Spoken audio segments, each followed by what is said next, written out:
Dear friends and fellow progressives, welcome to Berlin.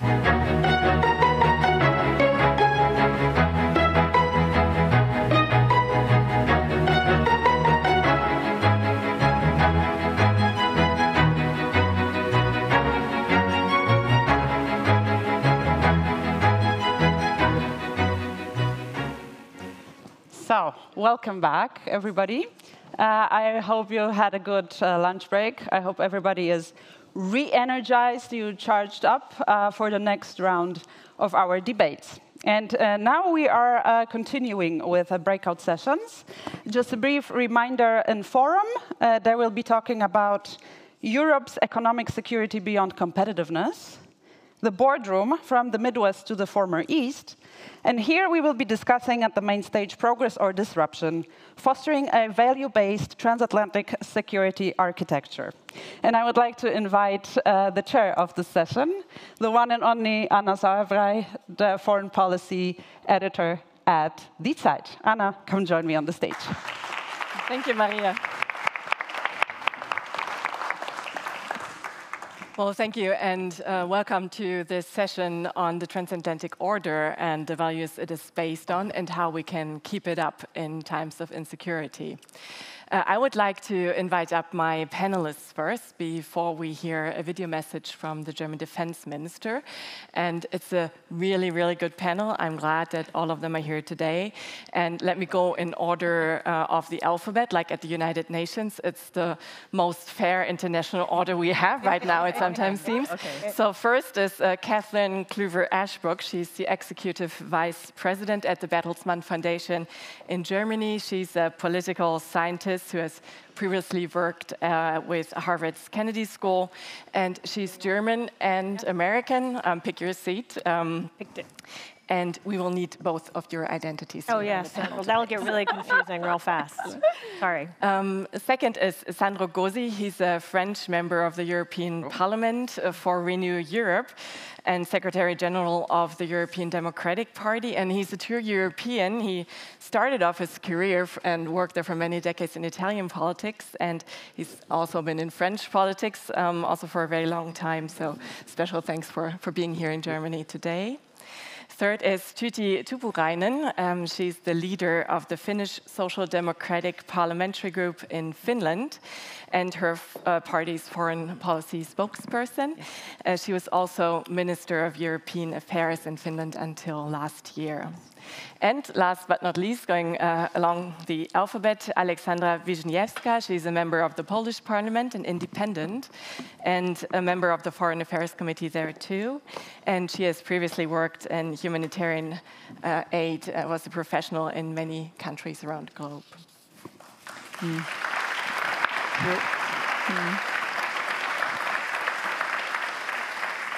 So before we start our discussion, we have a video message from Boris Pistorius, the German defense minister, and we will listen to him now. Ladies and gentlemen, our world is undergoing profound change. Our rules-based international order is under threat by war, geopolitical competition, and systemic rivalry. At the same time, climate change is impacting our security and our societies. And democracies are facing the rise of authoritarian states and populist parties. In light of all these challenges, it is timely and crucial to discuss how we, as progressives, can protect our peace, freedom, and security. Now is the time for change. It is a time to work closer together and defend our freedom. I therefore welcome the initiative of the Progressive Governance Summit 2024 to contribute to the concept of progressive security and to champion change in times of uncertainty. Ladies and gentlemen, I believe three aspects to be important when defining progressive security. First, security is about much more than military means. Second, security is relevant to the whole of society. And last but not least, progressive security requires international cooperation. Let me elaborate on all three aspects. First, limiting the concept of security to military means is too short-sighted. Our goal is and always should be to resolve all conflicts peacefully. We aim to prevent our diffuse crises and conflicts as much as possible. We do so by means of diplomacy and good governance, as well as through a comprehensive approach to security. One that includes diplomacy, economic and environmental policies, but also the military. The whole concept of integrated security has the objective of bringing together all issues and instruments that are relevant to addressing the threats and challenges ahead. It means that all actors, the state, society, and the economy, must work more closely together. We need to strengthen the resilience of our state, our economy, and our society. We need to establish a system of integrated defense in addition to strengthening our armed forces. And we can learn from partners and allies like Finland how to implement this aspect of integrated security, especially for the vulnerable interfaces between internal and external security. And I'm convinced that we need some form of military conscription to be resilient and to ensure our military staying power. Only if our armed forces are strong and deterrent will we ultimately be able to prevent things from coming to the worst. The goal must be to prevent an emergency from occurring in the first place, through effective and overall deterrence. Second, security should not be an exclusive domain, but a collective responsibility. Security is relevant to everyone. Everyone is responsible for it, and everyone can contribute to it. Deterrence for me, therefore, is a whole-of-society task.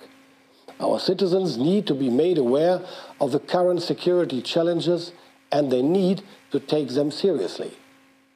We need this awareness, and we need the determination to stand up for our values and convictions. And we need the willingness to defend them if necessary.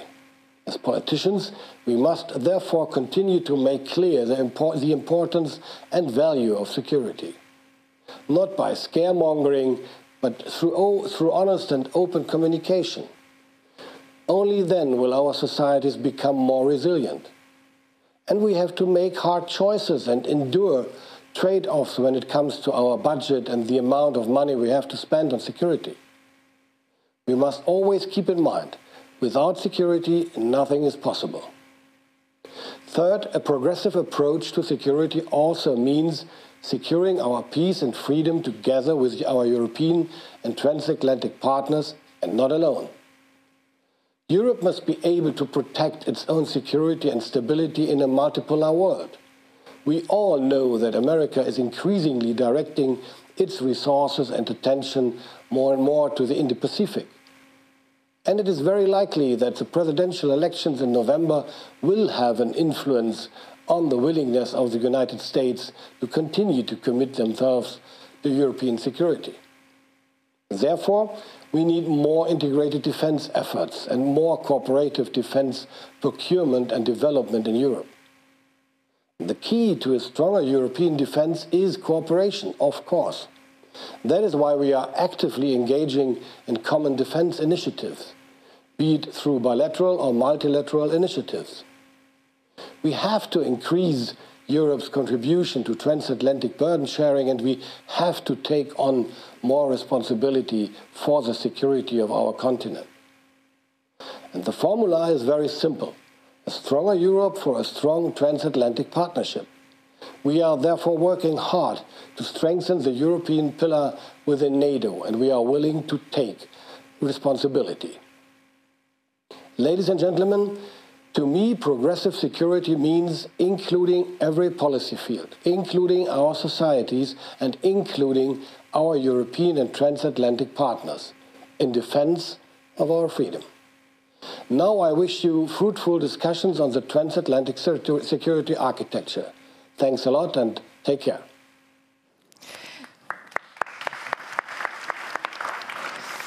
Right, let's jump into the fruitful discussion. And to you, we will discuss some 45 minutes here in a moderated debate.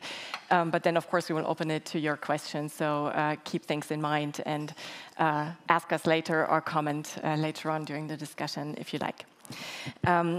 The way I'd like to proceed is to pick up some of the points the defense minister has made and then ask how this relates to the question we are discussing here, the future transatlantic order and the way it is now.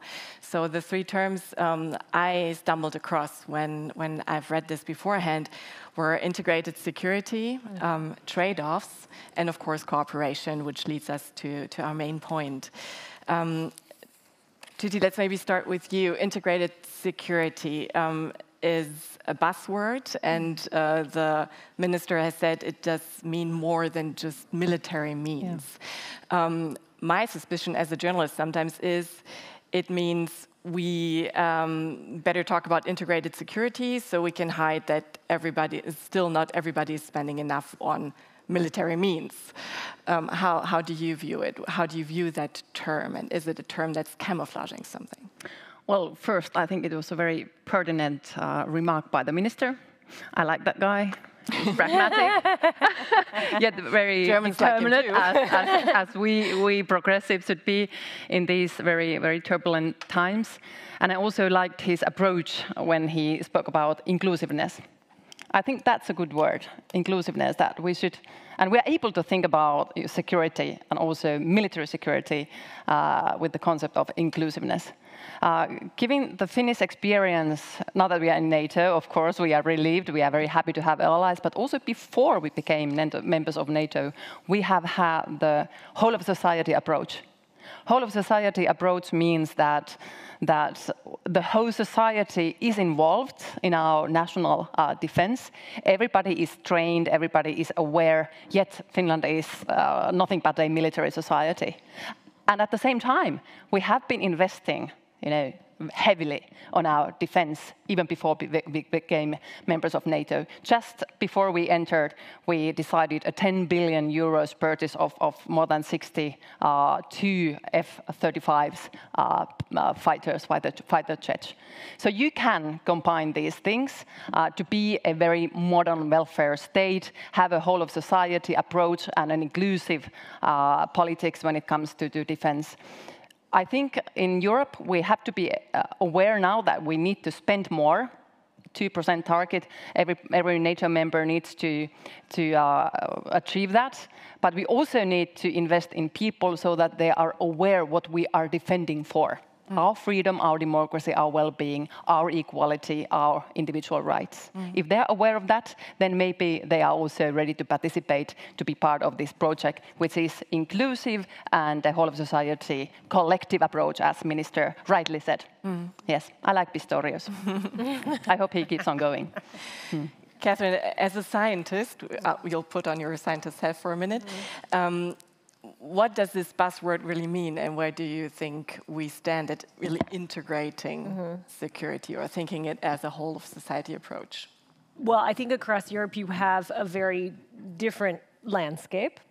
We talked this morning about the sort of idea that, and this has been around in political science now for decades, this idea of a 3D approach, that defense, diplomacy, development are sort of your outward pillars on which you try to do anticipatory crisis reading. You're doing anticipatory crisis planning on the basis of things that you're learning from your development policy, where you deploy your diplomacy in a sequenced way, and that the defense component is ultimately the backstop, right? If all else fails.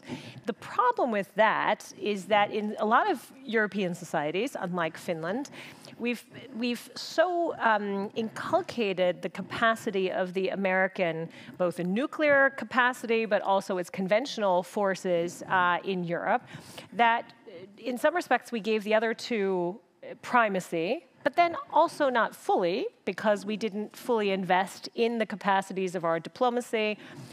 We're not strategic enough. We Europeans are excellent at the diagnostics. If you pick any national security, starting with a 2016 global strategy, any national security strategy that was seen, it describes the panoply of problems and challenges beautifully.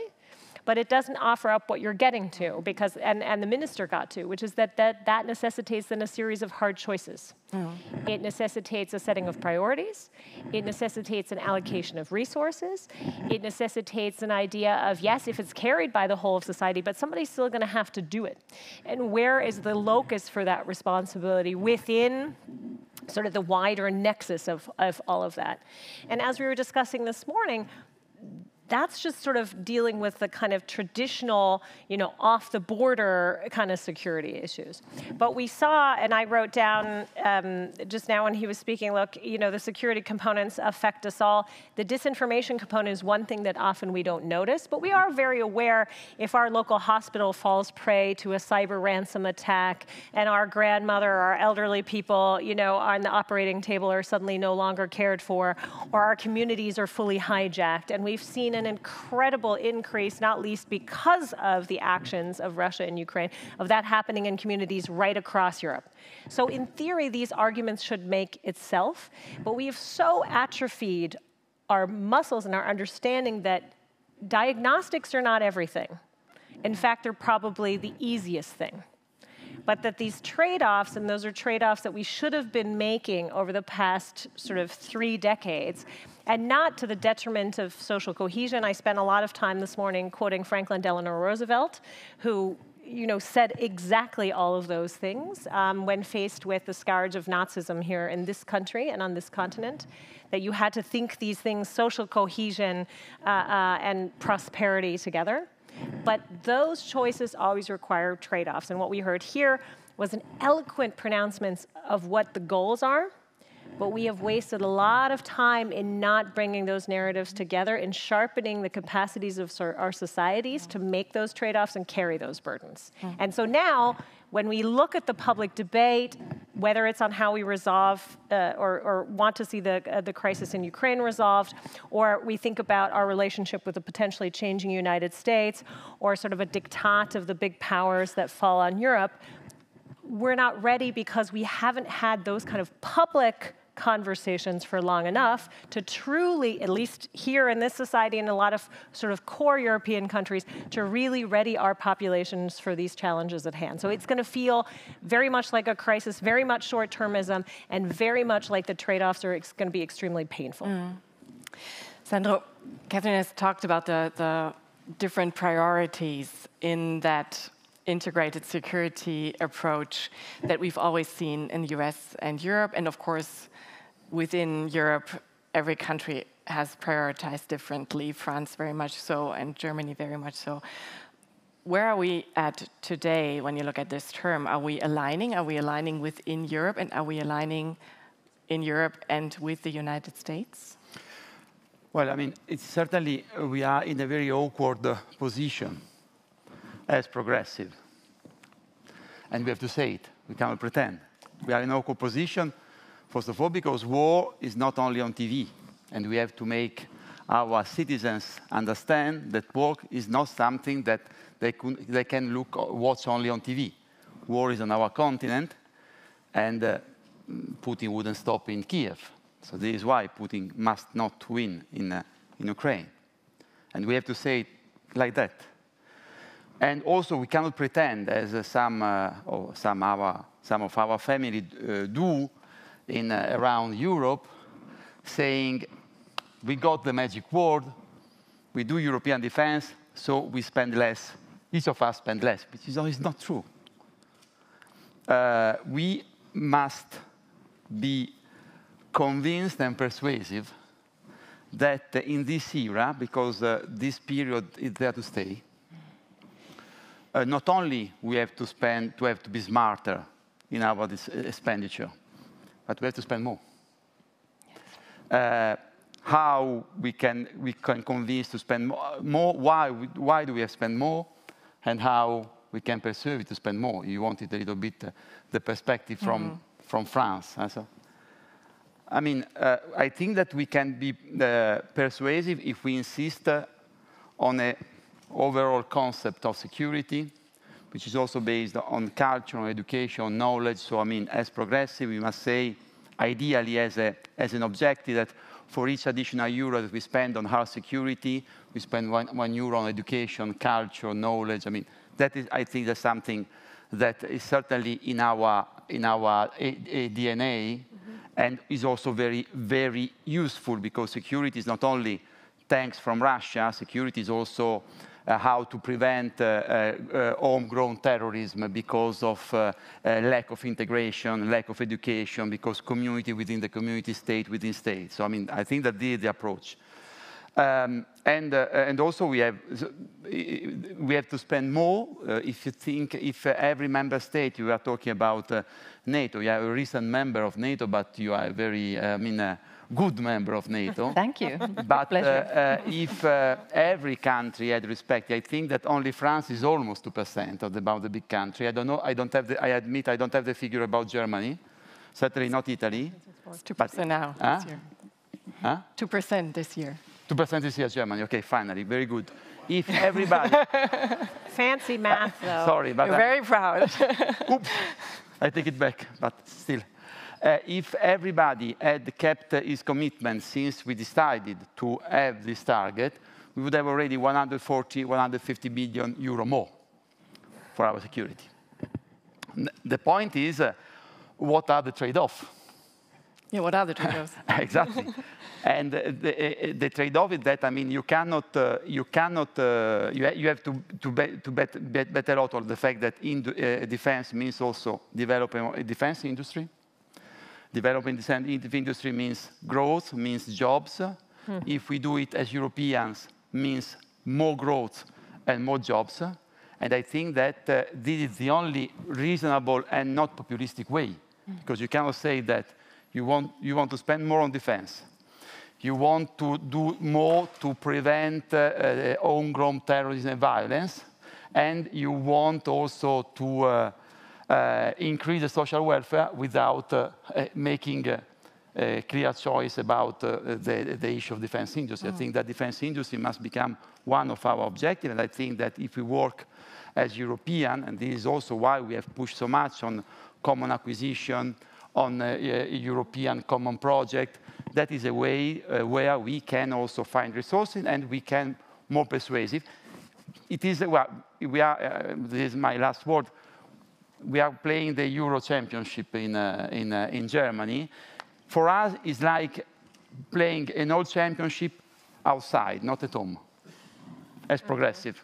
We can win the championship, but we are not playing in our comfort zone in this issue. And I think that Pistorius gave us very good hint on how we can be comfortable with the challenge, which is a very recently new challenge for us as a priority.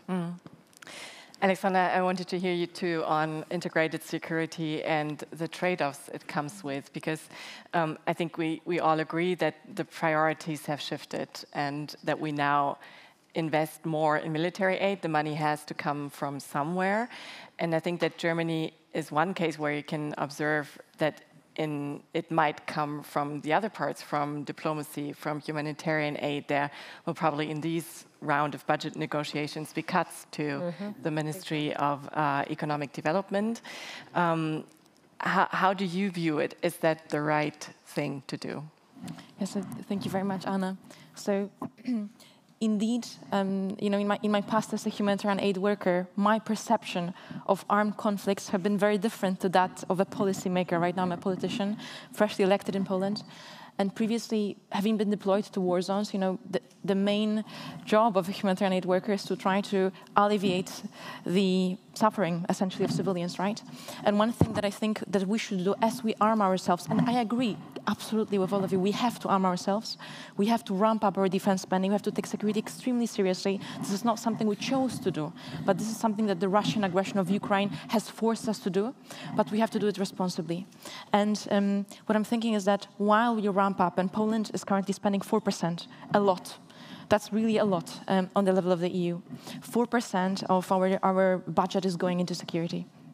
And now, while we do so, I think it's important that we remain true to the values that NATO originally used to stand for, and that, you know, in the times where we also as alliance failed in the past, in particular countries, you know, of our intervention, when perhaps our interventions had led as well to some civilian suffering, we have to very clearly differentiate ourselves from Russia, from different authoritarian regimes, from the dangerous axis that is being formed of Russia, perhaps with Iran, you know, if we see Iranian drones, Shaheeds, you know, fighting in Ukraine, North Korea, China, perhaps, you know, in the future.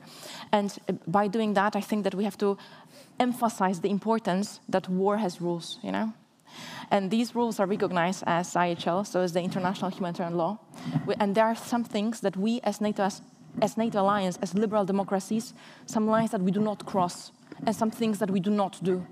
And in order to remain true to our integrity, you know, we have to make sure that, you know, we don't use, for example, you know, we don't use anti-personnel landmines, you know, that we don't target civilians, you know, that we don't target health infrastructure, that we don't target humanitarian aid workers, you know. And I think that's why also when we look at, for example, the Middle East, you know, the situation obviously with Israel and Gaza is so problematic, you know, because Israel is our ally. And because it is our ally and ally of NATO, we want to hold Israel to a far higher standard. Because it is one of the very few democracies in the Middle East, if not the only one, you know, that's what we expected as well, to remain true to the values of democracy, freedom, international humanitarian law. And I think that, you know, it is so obvious to us here as we're sitting, I think that the shadow of this tragic war between Russia and the West on the territory of Ukraine is going to spread over the lives of us and our children. But while we remain professional in terms of defense spending, while we create more common European defense policy, you know, while we perhaps create a post of the European Commissioner of Defense, you know, maybe European Rapid Reaction Forces, that we don't forget about these easy trade-offs, you know, and that we remain, that we differentiate ourselves from the authoritarian regimes by really upholding the values and by being the shining light of these values. Yeah. Thank you. I want to stick with the trade-offs a little more and come back to you, Cathryn, to look across the Atlantic, because the challenge to progressives to have progressive aims, which traditionally we view rather in education, in bringing forward society, in creating more just and equal societies, and the military, are something that the US are facing too. Maybe not because they have a great tradition of military spending and still the greatest military budget in the world. But of course, there are voices there in this campaign particularly, and Donald Trump too is giving that a voice, who say, well, why do we spend so much on Ukraine? Why can't we spend it in our country? How dangerous is that also, this trade-off to the transatlantic relationship? Well, it's very dangerous on a number of effects. Actually, watching this piece where the German defense minister calls for conscription is really interesting, because just yesterday, Congress debated conscription in the United States, which, you know, arguably, you know, wearing my American hat, my American passport, having been born in an American military community here in Germany, being surrounded by nothing but American Air Force and Army servicemen all my life, or all of my, until I left. You know, you'd think that there's a very strong military ethos, but the fact, even in terms of enlisting, you know, in the greatest, finest fighting force in the world, the United States is having problems. The United States is having problems in terms of its retention in the force, and also in what used to be a fundamental part of American fabric. All of you who have been around in the United States on Veterans Day, when so many veterans wear their uniform, and, you know, the American way is to thank for service, because of course the highest form of public service in the American context is to lay down your life for American values, whether they're justified or whether they are narratively bound into the administration of the day. Those are things that are also in an American context, at least, you know, being hyper-politicized. In a way to serve, in some respects, European objectives, because once Mike Johnson, the Speaker of the House, changed his tune on Ukraine and allowed the vote for the $60 billion aid package for Ukraine onto the House floor, he again linked it to American boots on the ground, and he linked it to thoughts of his own son potentially having to serve to protect European security. So the trade-offs are unfair because, in part, at least in the discourse and the way they're being had, because they don't reflect reality. So let's take the $60 billion package. 80% of those are dollars that are spent where? In the United States of America. Where is that money spent? In Republican states. Why is that money spent in Republican states? Because the most capable munitions factories, defense factories, and places where defense providers are building factories are fundamentally in red states. So all of those tax benefits, all of those surround benefits, those community benefits are going to be into American communities. Now, then comes the debate on whether or not these systems that are being built are actually the systems that the United States is going to need going forward. And then you have the Elbridge Colbys of this world and others who say, well, no. We need these same things in Asia Pacific. So remember the other fallacy here, not the same weapons systems, not the same dynamics, but the challenge for United States defense apparatus is, of course, you have to be focused on the kind of defense architecture that will support you in Asia Pacific. Those threats remain very real.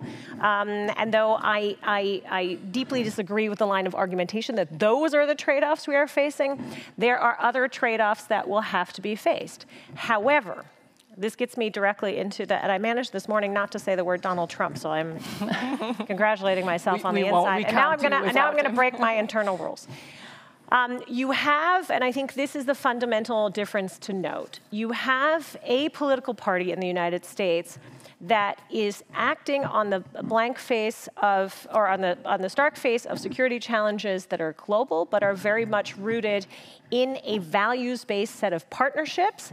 Now, you can say what you want about the lattice work of alliances. I'm very critical of what the Biden administration has done because it hasn't fully reinforced a multilateral architecture that has guaranteed our wider integrated security. So I mean the UN, the World Trade Organization, all the organizations that are imperiled in part because the United States over decades, administrations apart, hasn't invested in the sustainability of these institutions. But this administration has gone out and built an interest-led lattice work, which means it's also fragile, that will, of Asia-Pacific partners, of partners like India with the Quad, defense partnerships, but technology partnerships that have taken very much this idea of integrated security to heart. With Australia, with New Zealand, and in some respects, Europe has done the same thing. We have a free trade agreement now with Japan that influences how we also can think about our defense spending. But on the other side, you have a political party who is, the American expression would be hell-bent for leather, to take a system apart because the system cannot guarantee its own political survival. And in so doing, will push fundamentally against principles that we just heard here. If you read the 920-page manifest for leadership that Project 2025 has put out, and you listen to any campaign speech, China is very clearly the enemy, not worth speaking to anymore. So think about the kind of robust diplomacy that the United States and China have had alone over the last year and a half after COVID, since that was allowed, and the kind of diplomacy Robert Habeck is on his way to China that Europe is continually having with China. Because whether you acknowledge that it's a systemic rival or it's a fundamental business interest of yours, you have to be in conversation with China. The only way to understand China's long-term plan is to be present in that conversation. You have an administration that wants to take the system apart, that wants to gut the way that bureaucracy is run, that wants to gut principal control functions on the functionality of democracy, and that will begin to throw money around in a way that is no longer accountable to the American people, because the whole trade-offs dynamic is all embedded in the way that we make democratic choices. And so those are some fundamental breaking points when it comes to what could you imagine or see depending on the different administrations. So you will have an incredible volatility, not only in the personage of Donald Trump in the White House, which we have seen. I don't think he's going to leave NATO. We can talk about all that later. But a volatility such that it's a retribution-driven, contradictory, not, by the way, interest-driven strategy for the United States. It will be based solely on the interests of Donald Trump. And that makes, and embedded in the design to pick a functional system apart, that makes that moment so inherently dangerous. So in a way, my short answer to what you're asking me is, in this moment in time, when you look at the United States and you play out these scenarios, it's like it's fruit and vegetable, or like categories that are so far apart that those are not logic. What Biden has tried to do is to connect foreign policy for the middle class with an incredible sort of economic floor, which is unusual for the American society, that really rivals the kind of social spending that we saw under FDR. Because it is that holistic understanding of security. Now, do Americans understand whether or not that this is going on? No, they do not. Okay? They have vastly different perceptions of the health of their economy. They have vastly different perceptions of the rate of unemployment. They have vastly different perceptions on the future of the American dream that have nothing whatsoever to do with the real numbers and sort of the real redistribution of wealth. And that, again, is a fundamental consequence of 20 years of governance failures in the United States. It has nothing to do with Biden or Trump. It's 20 years of congressional political system failures, which ultimately led to, rating agency Fitch downgrading the creditworthiness of the United States. So all these things do come together in this sort of cauldron of unhappiness. But again, I would give to you that what we would face under a Trump administration, because there are the the system-destroying aspects to it, it would make any security situation where you have to face a number of trade-offs over here that much more difficult, that much more urgent, and fundamentally our populations here are not ready for the kind of shock to the system that might mean. Tytti, I'd like to pick up those two narratives that Cathryn has described that we have in the United States. One is we have to make trade-offs, so let's find a new trade-off between America and Europe and let the Europeans pay for everything that happens here. And the other is to say, there is not really a trade-off, and Sandro has said that let's just grow ourselves out of the problem. We are spending a lot on military aid, on the defense industry. It's growing, we are creating new jobs. So which one how do you see that in Europe, and how do you see Sandro's approach of let's grow out of it? Is that something that's going to work for us too? Will we have a Biden approach here to deal with the new military needs? Well, I love America. I was even married on 4th of July. But unfortunately, we cannot rely on America anymore. It is no longer the bastion of freedom. I think that America, first, that's the new reality that we have to get used to. I'd loved Biden to win, and I hope, and I still think he wins, the center holds. But whatever administration there is in the White House, they will expect more from Europe. So we have to be able to build more on our own security and defense industries and everything that it takes in order to be more responsible for our own security in this continent. It is not against the United States. They are, for God's sake, not jealous of Europe becoming more strong. They expect that from us. But we in Europe, we cannot forever on believe that the United States comes back and saves us. It might come back and save us, but what happens if not? Let's be honest, who are we facing here in Europe? We are facing a fascist Russia, dictator Vladimir Putin in Moscow. That is the war that is ongoing in Ukraine. That is not a war that is happening when I have time for that, when I have that in my calendar. It's going on now. And Russia doesn't want peace. We progressives, of course, we want peace, but Russia doesn't want peace. If there's a peace where Ukraine doesn't win, the war will continue. The war will continue, and we will all be involved in that war. Whether we will end up in a position like Belarus, or we will be some kind of proxies of Russia, or in the spheres of interest of Russia, that will be the result out of the situation, out of the peace where Ukraine doesn't win. So our #1 priority now is to make sure that Russia is defeated in Ukraine and that Ukraine wins the war. That is what we progressives need to do. And I know, especially here in Germany, many are afraid what happens if Russia loses the war. I am also afraid what happens, but especially my fear is that if Ukraine loses the war, then there will be a constant war. And actually, we progressives, my message to you, my message to our political family is that if somebody should hope that Russia really is defeated, because whenever Russia has lost a war, something good has come out of it. I draw a lesson from history.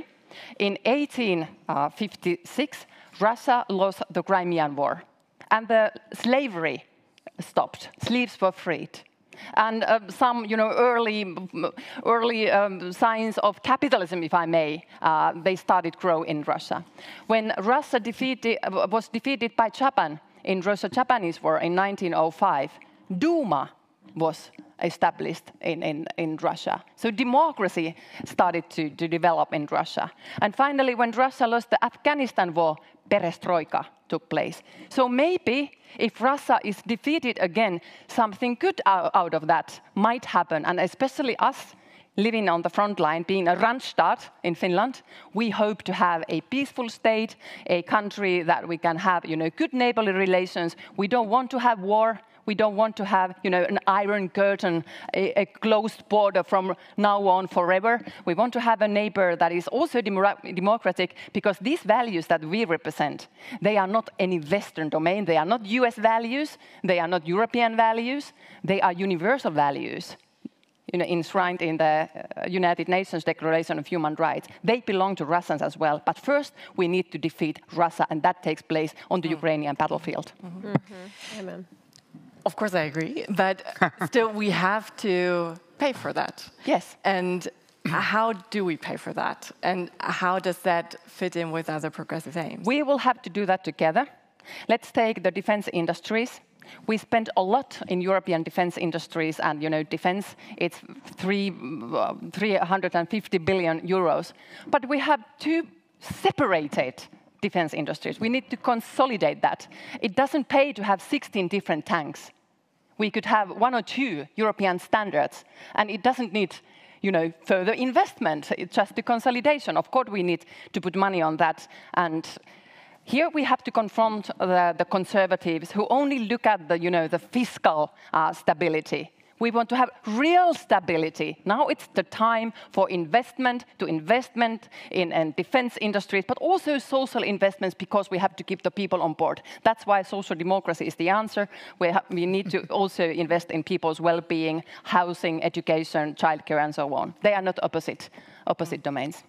Yeah, but still there are the fiscal rules, and 2 of the countries that are your home, or that you have been in politics and have just received letters from the European Commission saying, well, we're back to fiscal rules, and please consolidate your households. So how's that going to work? You said we have to spend, for every euro we put in defense, we have to spend another one on education, also for what Tytti mentioned, resilience. But still, the money only goes so far if we stick with those fiscal rules. Now, I start from what you said, because I totally agree. Thank you. Thank you. The time when we could rely on Russia for energy, rely on China to make car and other things there, and rely on US for security is over. Over. Huh? Okay? Are we fully and really aware of this? Maybe, I hope so, because this is the reality. So the reality is that we have to become more autonomous as Europeans to provide our security. And the reality is that for our security, that means that we have to diversify the way we get our energy. We have also to try to increase the production in the European continent, so to repatriate a part of the production which has gone elsewhere in the world, and that we have to not only in the first round I said we spend more, and now I say we must spend better. So we have to develop common military project at European level. And because the figures are totally on the other side. I mean, the figures condemn what we have done so far, because each year the US spends more than 700 billion euro for defense. China spends each year 270 billion euro for defense. We spend 240 billion euro altogether, we Europeans, and with the increase of Finland, of Germany, of other countries, we will spend more than China yearly for defense. But can we say that we are as effective, and Russia is less than 100 billion per year, 92, 93 billion per year. Can we say that we Europeans are not, I don't say more, but as effective in military terms as the Chinese or the Russia? If there are anybody in this room who think that we are? You. Okay, very good. But you are in a, probably, it's not probably a minority, can always be right.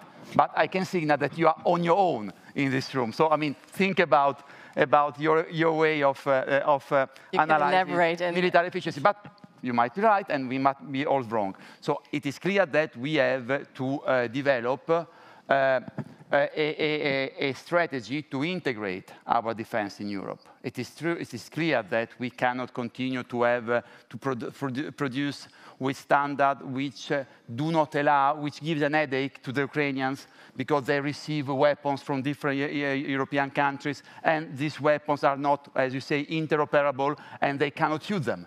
Yes. Because we have produced them through different standards, so we cannot put them together. This is why we push for European defense. And this is why we push also on an approach to European defense that is also based on how to get new financial resources. Mm-hmm. We have proposed during the electoral campaign a 100 billion euro plan to develop the European defense, to develop the defense industry, not reinventing the wheel, but using what has worked. Next Generation EU, the European Recovery Plan, has worked, is working. Is working. We say that it must be temporary and exceptional. Okay, by 2026, the recovery plan will be over.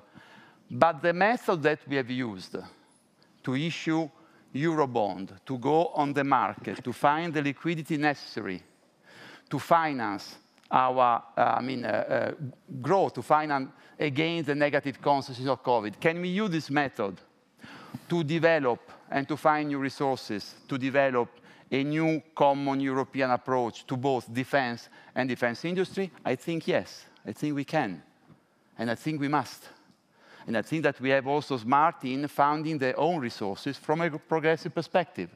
From a progressive perspective means put back on the table a serious approach to financial transaction tax, to a digital levy on the multinational company, continue on the approach of the European carbon tax at the external border of the Union, which is a way also to ensure green justice and ensure competitiveness to our enterprises compared to the enterprises which do export to our market, but they do not respect the same green rules. This is the approach. And is it possible? Yes, it is possible.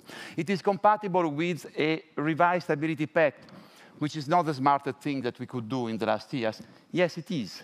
Yes, it is. And even if in a reform, which I think it is a relatively, not very exciting reform as we did of the Stability and Growth Pact, even in that reform, there are some positive development because the fact that we evaluate differently the expenditure for the digital transition, the green transition, and defense, I think that is something that we must fully exploit. Mm-hmm. Cathryn, and I just wanted to note that, you know, how much we've left on the table for a considerable amount of time. I think it was 2021 when Werner Hoyer of the European Investment Bank said, look, you know, we could use our funds to do R&D that, you know, because everything is dual use now, you know, that could go into looking at dual use technologies that can then also, you know, so this idea that we begin to mesh up our competitiveness goals. This also has you spoke about banking, which I think is vital, because of course every sort of euro of public money that you might get into this, you know, the rethinking and the rejigging of the recovery funds and a tweaking of the stability and growth mechanisms through that has to be met with private funds. And how do you incentivize private funds is if you begin to think about, you know, ESG guidelines, taxonomy. I mean, this is now then beginning to touch on the values piece, because those ESG guidelines exist for reasons. There's certain taxonomy bits that exist for a reason. But if you're trying to incentivize sort of private funds to come in, also to sort of buffet that and make it in Europe an interesting defense market, right? Because we have incredible companies, to be fair. But then, so that's another sort of place to be looking at how you bring in private investment, how you, part of it is finally getting the capital markets union done so that money can flow freely and investments can flow freely. But then the harder challenge, which we haven't discussed here yet, is, and Tytti mentioned the different weapon systems that we had, and we all remember that, you know, the Borrell speech and the Juncker speech both talking about the weapon systems, and then Borrell going down the list and saying, and how is it that we can't produce a single tablet of paracetamol in this continent? So all those things are also there. For the longest time, when we were thinking about defense investments, we were sort of thinking of a weaponry of the next and proto-next generation. Yes, they all didn't speak to one another, but what we need now on the field of battle is 155 millimeter artillery munition. And you're absolutely right. Anna and I were on a talk show together where another colleague of ours said, sort of listed up how much time it takes on the battlefield, the logistics of figuring out which 155 millimeter shells, because they obviously don't fit every single weapon systems that is now in play. The logistics of getting shells around Ukraine is mind-boggling. So we're also suddenly have to rethink the kind of weapons we invest in, because for the longest time, we didn't think we were going to be engaged in conventional warfare anymore. Now we have to do conventional warfare and drones and sort of cyber industry. And so that creates a whole different set of complexity. But then when you get to the Letta plan and the Draghi plans, it offers up new opportunities around competitiveness. But then here comes a point about progressives. We are going to have to lower the taboo when it comes, you know, because war in the European contract was a dirty thing we left behind, right? It's something we don't talk about.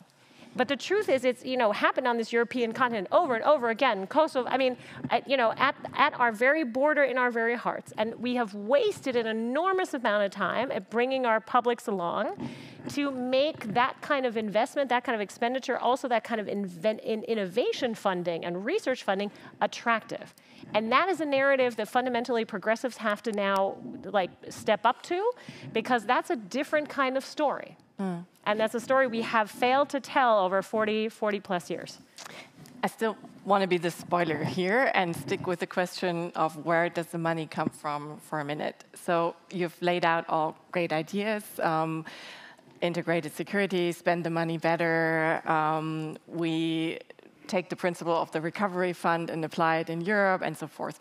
But we might have a shock moment in November where we need a lot of money very quickly, because Donald Trump comes into office and says, well, those hundreds of billions the US has been spending on Ukraine, they're gone. And by the way, I'm withdrawing my troops from Europe. So is Europe up to this moment, Tytti? We must be. We must be. And Ukraine has been buying us time. It's more than 2 years ago that the large war started. It actually started already in Crimea. But we've spent more than 2 years, and we've had some results. We have been, you know, been able to support Ukraine in a way that no one could you know, assume before. Not the least, you know, Putin, who was so surprised that European Union could help Ukraine in that manner as it has, and Finland and Sweden has joined NATO and so on. But yes, it's a very, very good question, tricky question. We cannot trust, you know, Trump. Who says that we can trust Trump? I don't think so. If he says that he can do what the hell he wants, then we have to be prepared. And how many days are we still waiting for? The war is ongoing now. I mean, Germans are considering whether to send Taurus. I think it's high time to send Taurus missiles for Ukraine. It took us a long time to give Ukraine the permission to strike deep in Russia, you know, inside the Russian borders. Now that permit is given, and it's good. But yes, I think it's high time to act and give the advantage, the edge for Ukraine it needs, because it is fighting our war. It is our war on the European continent. And it could still end well. I mean, the United States is worthy of investing from our side. I want the continental relationship to grow stronger.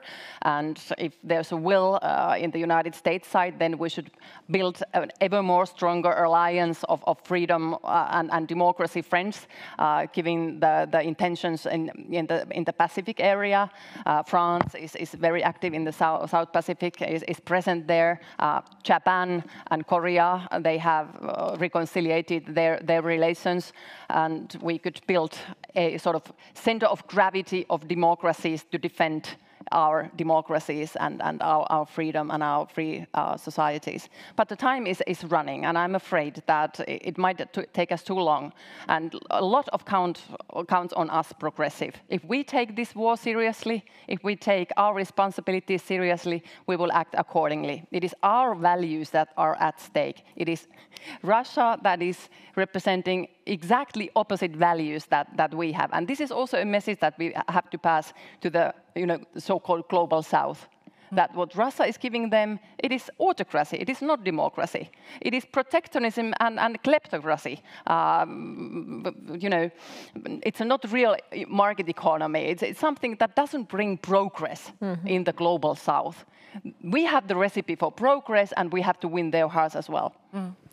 Aleksandra, how do you view it? Is there enough European cohesion to deal with a Trump moment? I mean, we've seen a divide between the so-called Eastern European and Western European states before the war. I now see an alignment, but would that alignment hold if Trump came into power and cut the aid? So, traditionally, Poland and sort of Central and Eastern Europe, comparing to the Western European states, used to be, maybe together with England, with the UK, we used to be sort of champions of the Atlanticism, We like to emphasize sort of the US-Polish relations in the past. We like to, show our gratitude to Woodrow Wilson, who happened, to help us to gain independence after the First World War, to Ronald Reagan, who helped us to bring down communism. However, indeed, Donald Trump presents a challenge. And I chair a Transatlantic group on the level of the Polish Parliament. We have 90 MPs from a variety of parties. So, I don't mean to say anything that could jeopardize potentially the relations between the Polish Parliament and the US administration. We will work with whomever is going to sit in the White House. However, I believe that, what the potential sort of Republican presidency here is posing us sort of three challenges. So one is that indeed of the so-called, what France is currently raising as a strategic autonomy, right? And Europe at present is in no place to be strategically autonomous from the United States. So we must dramatically ramp up their security spending, create a common defense policy, be able to communicate difficult decisions to our societies. On the second hand, the Ukraine question, right? And I believe that here, what Tytti has so beautifully and so eloquently put is that it is extremely frustrating to keep hearing that we will support Ukraine for however long it takes. It's not a strategy. It's not a strategy, exactly. Just as Cathryn mentioned, it's not a strategy. A strategy has clear goals, and the clarity of the goal, I believe, should be defined as the defeat of Russia on the territory of Ukraine, and pushing Russia and pushing that aggression away from our European borders as far as possible. And we are lucky and we're fortunate, and it's brute luck that Kyiv has managed to push back Russia in the first days of the war. The reason why I decided to return to Poland after 12 years living abroad was actually the Ukraine war. I served in Ukraine for 12 months, and then I returned to Poland because I saw that essentially, the professionalism and the integrity and the democracy of our own government has an enormous role to play here suddenly, and we cannot afford to be incompetent and to be stupid, because the ripple effects of Polish government's stupidity and incompetence back in the day, could endanger the security architecture of entire Europe. And I think that the third challenge that potential Republican presidency is posing is that really of, how do I put it diplomatically, sorry. You don't have to. We're not diplomats here. It's the challenge of integrity of our politicians, policymakers. It's the challenge of not emulating ethically questionable behaviors, Amen. And I think that whoever is going to sit in the White House will try to work with them, of course. But, so beautifully in the Audacity of Hope, Barack Obama has put that one of the challenges that he says as the commander-in-chief of the American army is that on one hand, he obviously has the interest of his own state, of the US. On the other hand, these universal values of pursuit of happiness, of justice, of freedom that are universal, that are global. And we must strive as policymakers and as politicians to hold ourselves to this standard, to understand difficult ethical dilemmas, to hold ourselves to the highest potential standards that we can have.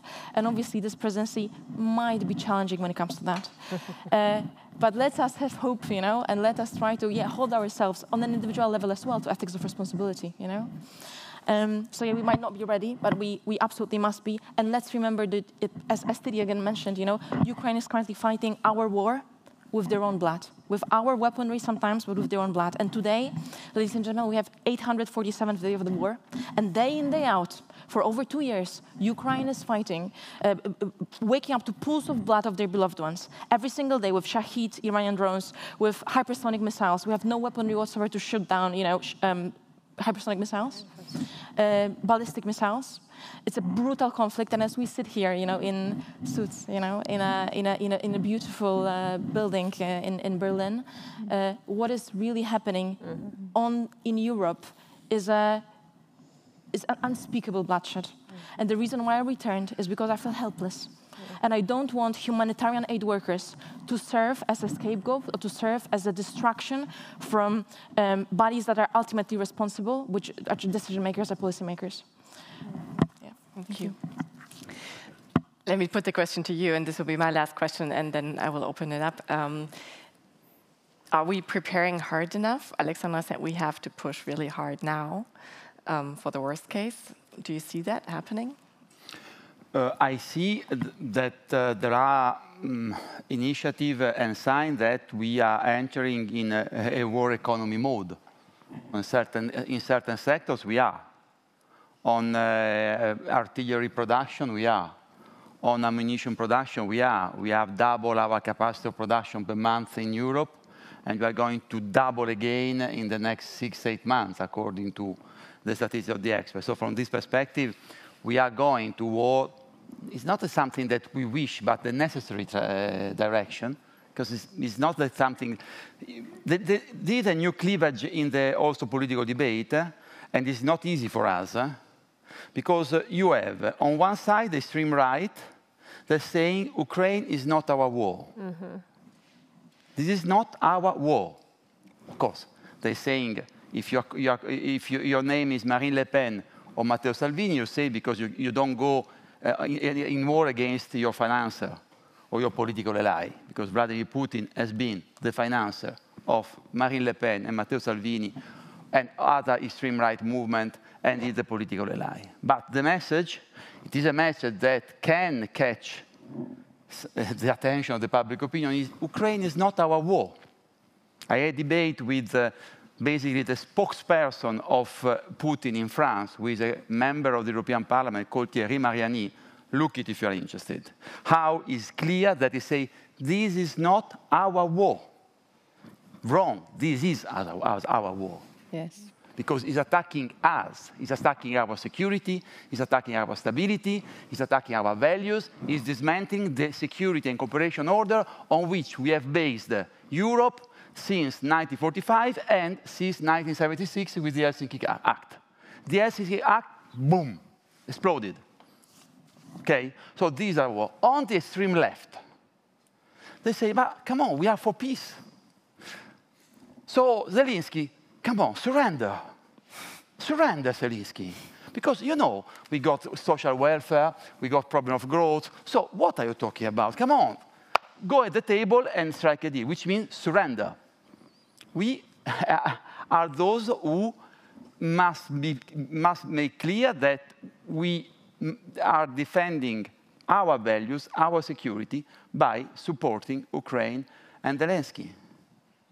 This is the message. And to do so, we have also developing a stronger defense capability and industry defense production capacity. And is it too late? No. Is it late? Yes. Because, come on. I mean, we talk all the time about Donald Trump. And I understand, because what he said, Donald Trump, when he was president, he came to the first NATO summit in July 2017. I mean, we didn't like it. I mean, also a rude man, I mean, brutal. But in a much more elegant way, and not with the same goal, of course, our biggest ally and friend, and also personal friend of many here in the room, called Barack Obama, had told us the same things to us Europeans. You have to do more to provide your own security. And we need a much more serious approach on defense from the Europeans, because we need to rebalance the transatlantic partnership. He said the same, because it was our democratic ally who said, on certain issue, we will lead from behind. So, I mean, what I'm saying that there is sometimes in diplomacy and in foreign policy, there are some structural shifts. And this structural shift, it is happening in US, in Washington, before Donald Trump. Absolutely. Before Donald Trump. It is clear that Donald Trump is also doing because he wants the European Union to fail. He wants us, the European project, to fail. Yeah, I think that's the fundamental point. Because unlike in 2016, when we were told to take him seriously but not literally, we now can take him seriously and literally. And on page 188 of the Manifest for Leadership, it says, we will look for different allies in Europe, and we will take Europe apart. Absolutely. So, absolutely. But it is not a criticism. Simply, and you know, because you go to the Congress more than me, but every year since I was elected to the European Parliament, I've been in the Congress and the White House twice per year to talk about cybersecurity, digital issue, and security and defense. But it is not a criticism to our American friends. They are right.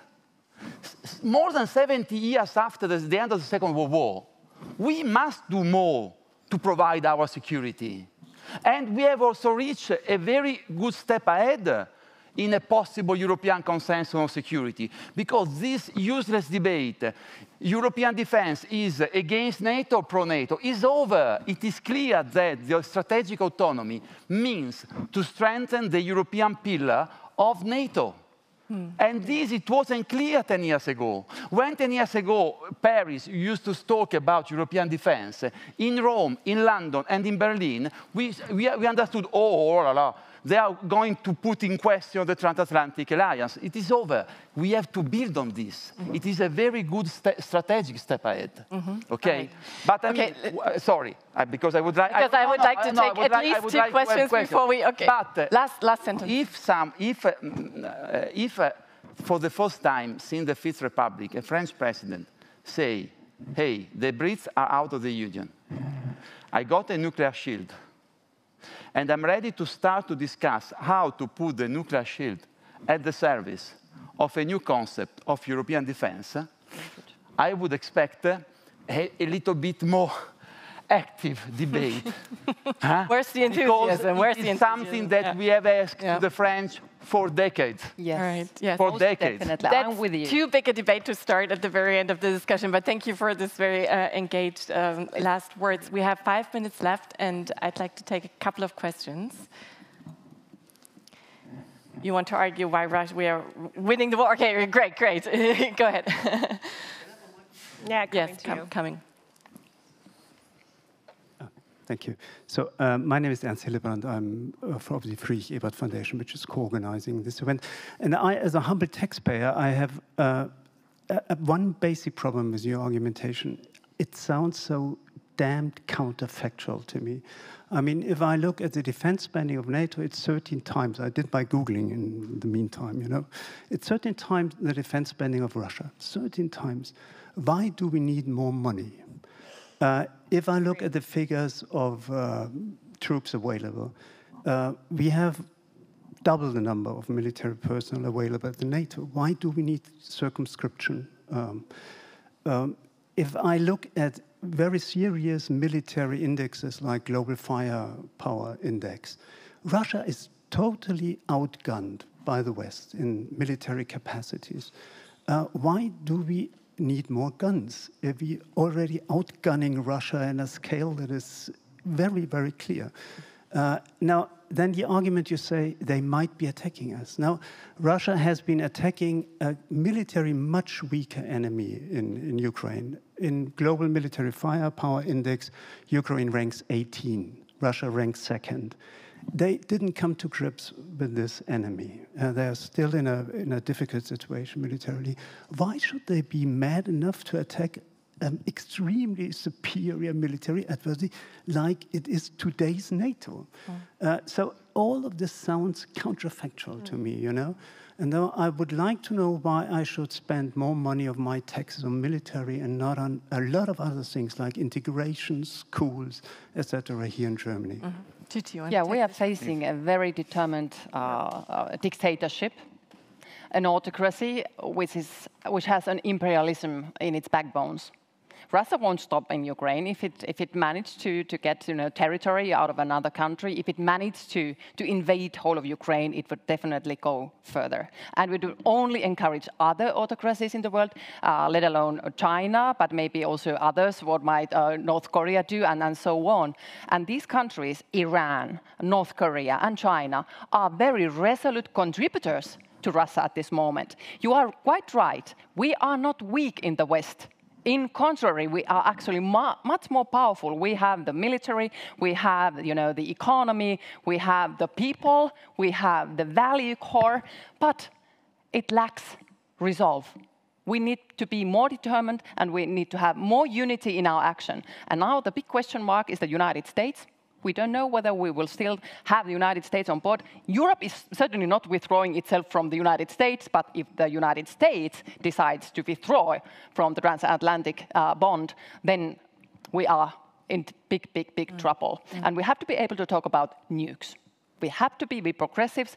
We have also, this very difficult topic, we have to be able to somehow engage with. Because Russia is a nuclear power state, and if we are not well equipped when it comes to this, then we don't know what Russia might do.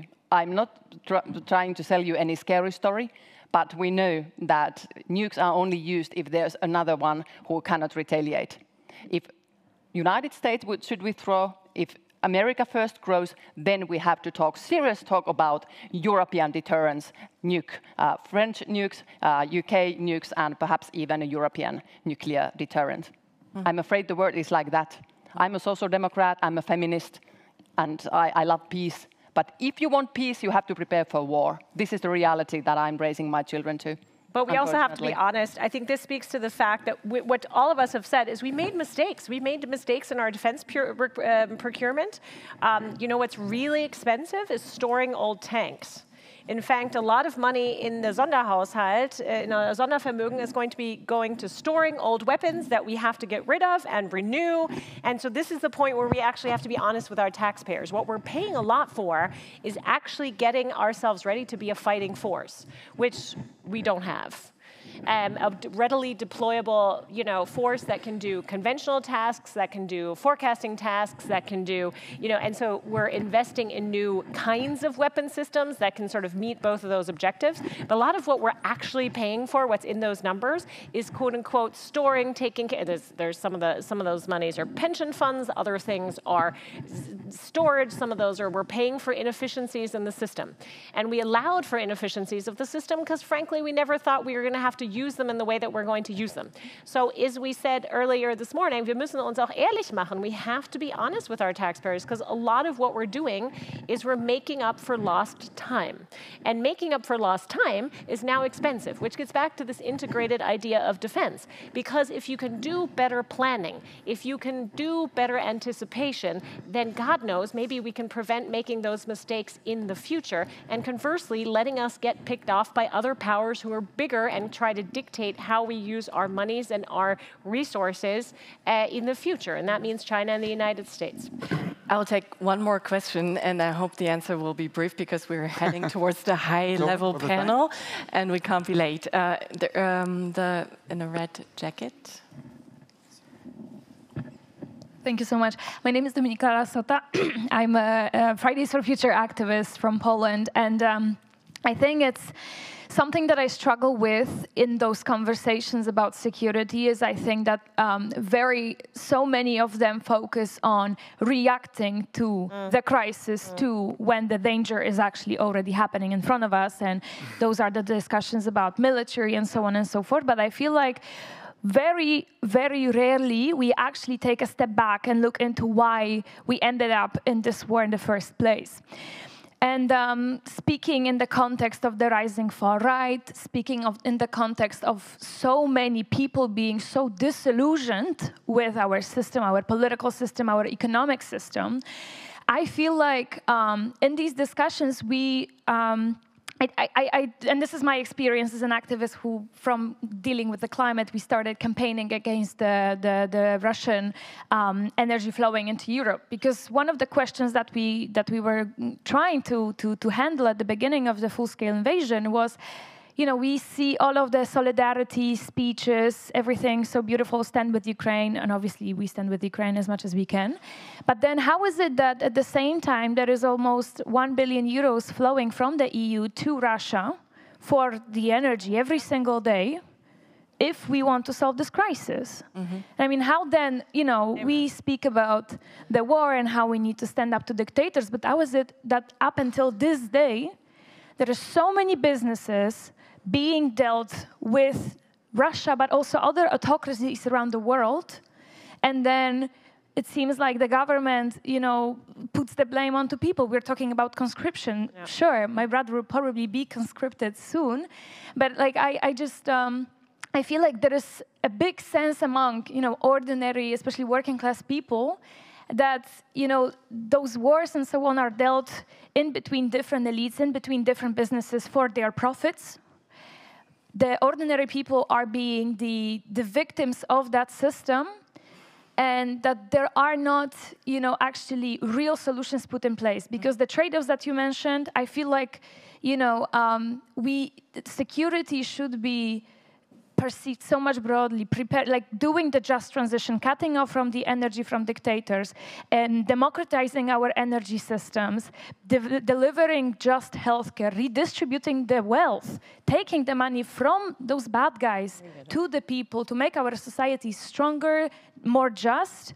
That should be as big of a priority as the military talk, or even more. And I wonder, Aleksandra, how do you feel about that? Do you want to react? Absolutely, yeah. I think Dominika has made a very fair point, and I think this is something that last night I was thinking about this. I was thinking about how, from one perspective, as a Polish policymaker currently, it is very. I serve on the National Foreign Affairs Committee, and I serve on the National Defense Committee, and we're looking at the modernization of the Polish army, etc. Lots of the tanks and the military equipment being sent to Ukraine actually works to modernize the Polish army.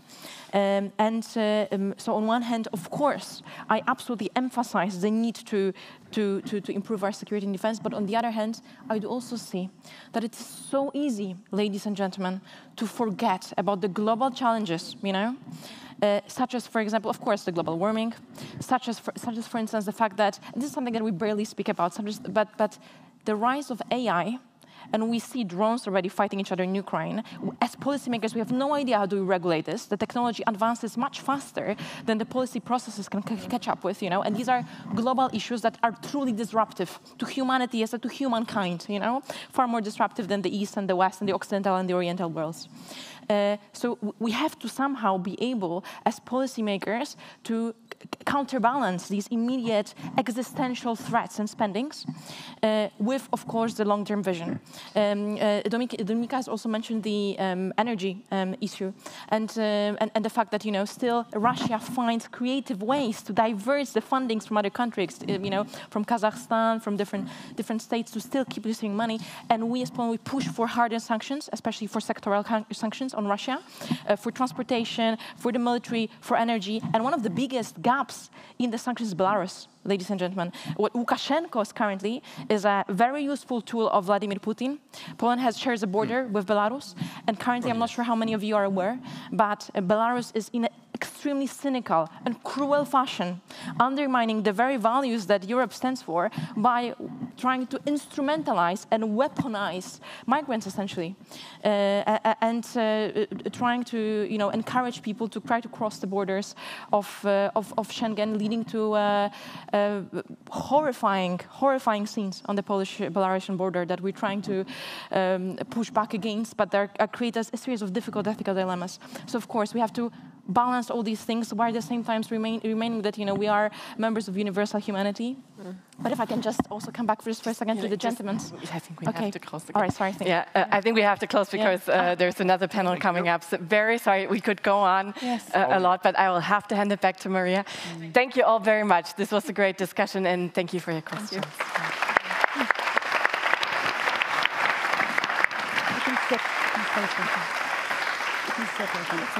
Thank you so much to the speakers, to the great moderator.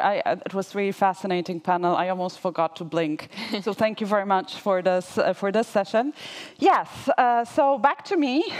We are about to close the second session of breakout sessions. And now we will have a longer break.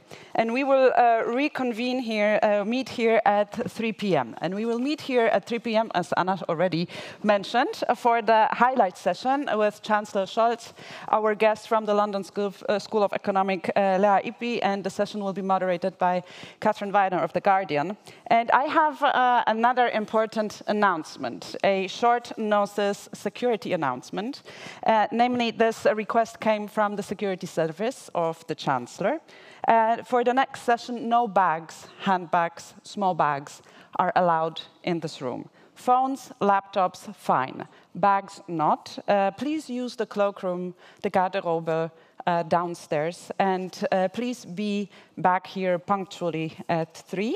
Should you not make it or not find a place here, the conversation will be live streamed in the foyer and in the forum room. I hope this will be a motivation to make your way punctually to the main stage. See you at 3, and please don't bring any bags with you. Thank you very much. Thank you. Super.